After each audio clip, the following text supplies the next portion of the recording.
దగ్గర ఉన్నాను. ఇక్కడ చాలా రోజుల నుంచి 1 మంత్ అయింది.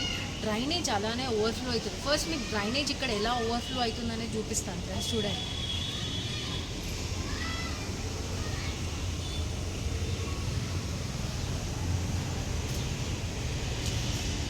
ఇక్కడ సిటిజన్స్ 1 మంత్ నుంచి సఫర్ అవుతున్నారు. చాలా మందికి జ్వరాలు వస్తున్నాయి అండ్ ఇక్కడ మస్కిటోస్ చాలా ఎక్కువయ్యాయి.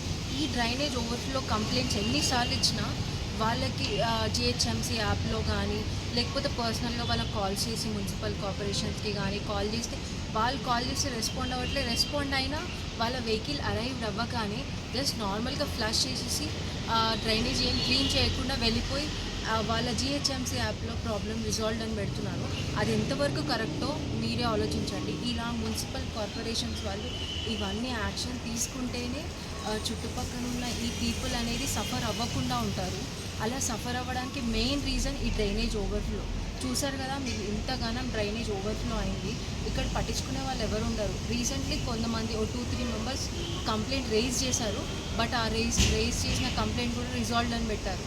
సో ఇలాంటివి జరగకూడదంటే చుట్టుపక్కల ఉన్న పీపుల్ కూడా అలర్ట్ ఉండాలి. వాళ్ళు కూడా కంప్లైంట్స్ చేయాలి.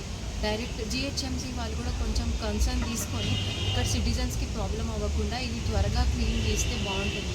ఇలాంటి డ్రైనేజ్ ఓవర్ఫ్లోనే కాదు, ఏదైనా స్వచ్ఛత గురించి సంబంధించింది చాలా ఏరియాస్లో కూడా ఇలానే ఉంటాయి. రోడ్స్ కానీ మున్సిపల్కి సంబంధించింది ఏది ప్రాపర్గా ఉంటుంది. సో దీనికి యాక్షన్ త్వరగా తీసుకోండి. ఇక్కడ మనం ఒక అంకుల్ని అడుగుదాం, డ్రైనేజ్ ఎన్ని రోజుల నుంచి ఓవర్ఫ్లో అవుతుంది అనేది వాళ్ళు మనకు క్లియర్గా చెప్తారు కదా. చెప్పండి అంకుల్, ఈ డ్రైనేజ్ ఎన్ని రోజుల నుంచి ఓవర్ఫ్లో అయింది? నెలల కొద్దిగా పొంగుతుంది డ్రైనేజీ.